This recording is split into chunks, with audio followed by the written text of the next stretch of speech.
Hi, my first statement is that the S of social is very instrumental into whatever impact or management on the others, because it is about us as humans, right? It's the social component, and we need certain minimum criteria or situations on the social condition and awareness in order to move any needle on the governance or environmental domain. It's all of that, because you can't really think of the environment if you can't even feed yourself or put your kids to school, right? So I do think it's a precondition. I do think that there is an order, and I think we should be much more conscientious about the order. But the European consumer does not have the responsibility to look after a forest, and Indonesian farmers might have to sacrifice the forest to meet their social needs. How do you reconcile the global disparity of the E being more important to the European consumer, but the S is more necessary for the Indonesian farmer? Yes, exactly. So well, maybe that's the conclusion then, right? That they need to be prioritized in a certain context. So and I think the assumption that they're equal, there's somehow the notion, if we say ESG risks, that they're equal, right? It's all important at the same time, and that's what I highly disagree with. So everyone can make their own decision on what is most important.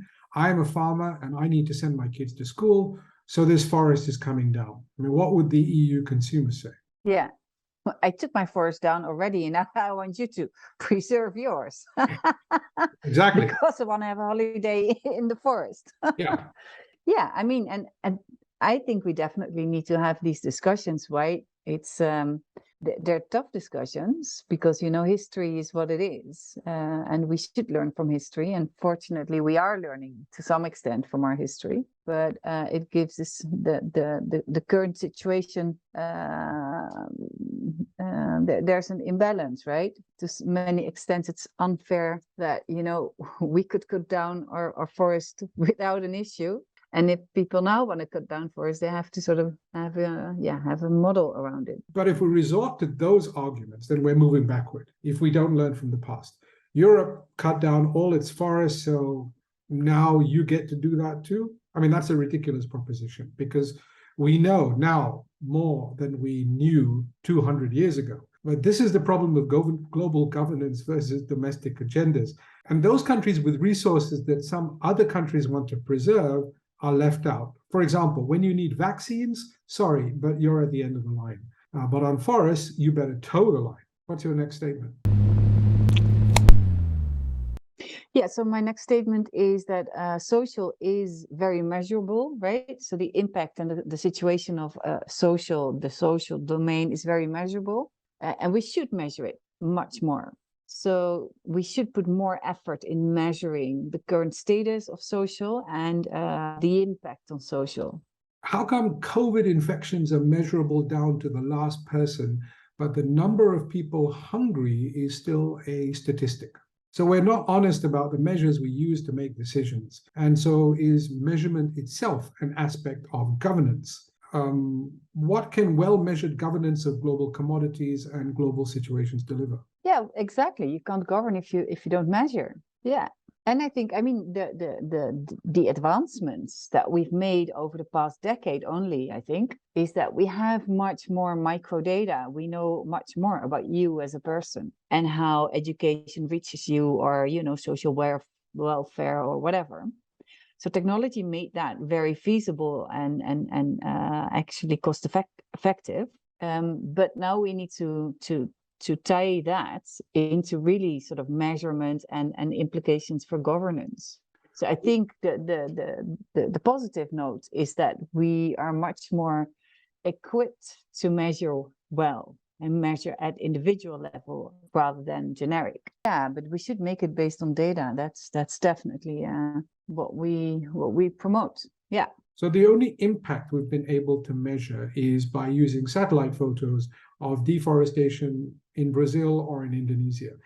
So all our decision-making in the last 20 years is based on this limited data, but without the corresponding contextualizing social data or the consequence of what that means to society, both the Brazilians and the Indonesians and the world at large. So everything is about stopping deforestation.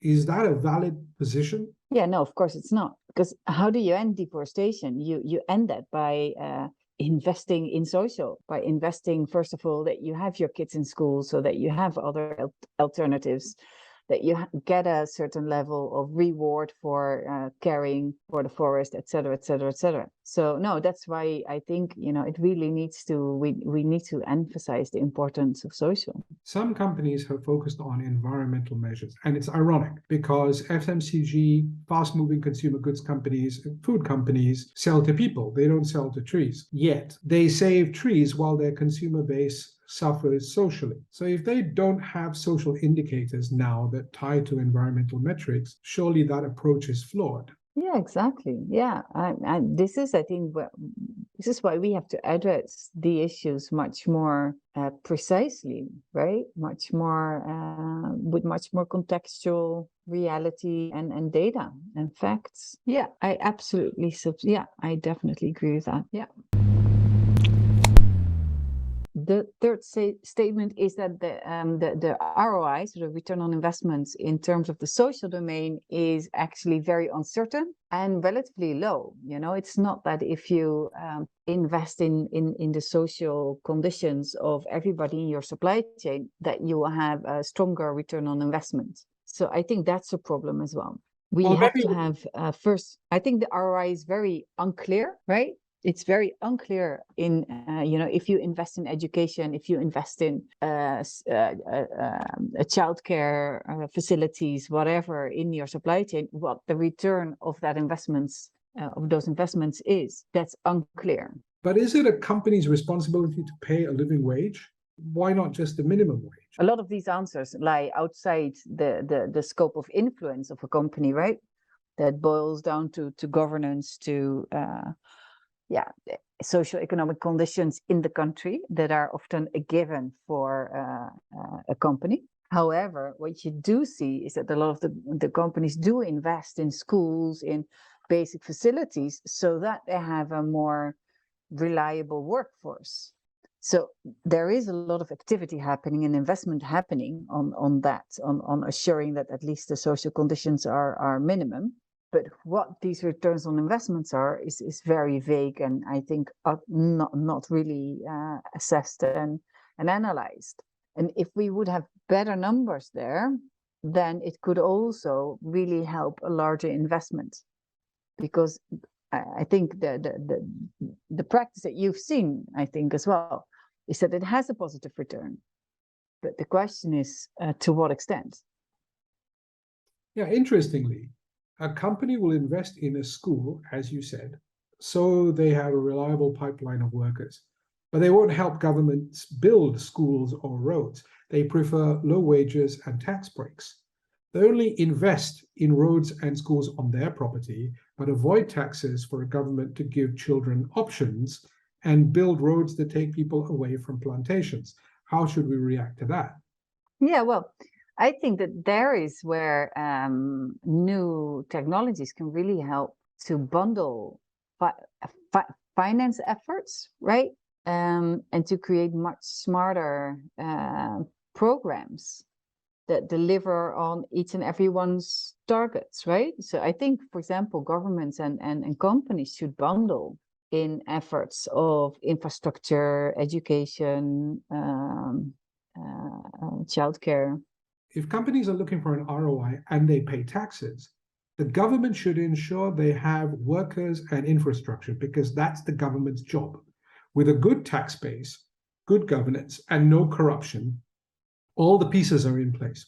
If a company chooses to take its own way, can they really contribute to social well-being? Can a company be a reliable partner for social progress? Yeah. Well, of course, the technical answer would be no. Technically. Are there any examples of companies that are reliable partners? Yes, I do think so. I think there are a lot of good companies. Yeah, for sure. And often I think it's What I regret is that this discussion is often very polarized, right? So companies are bad or companies are good, or governments fail or they're good. But of course, the reality is much more nuanced, right? And I think a lot of companies actually take care of their people. And often they are unaware of malpractices. And for example, what we're seeing, so we're working in the juice industry with a traceability system.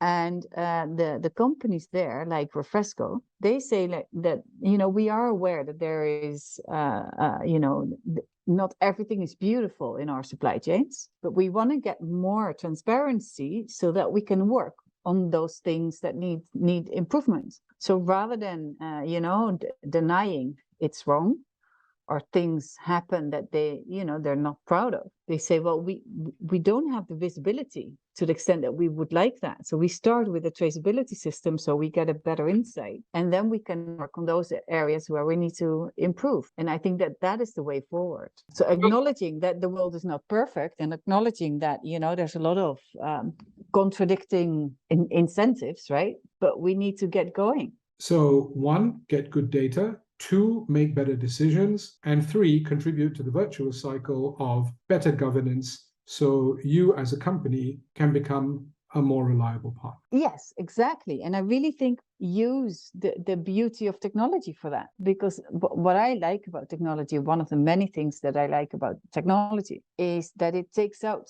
the human factor, right? And to my experience, less human, more reliable, because once you fix a formula, it's fixed and it goes, right? And that's the beauty with certain newer technologies, that you can make them very reliable and incorruptible.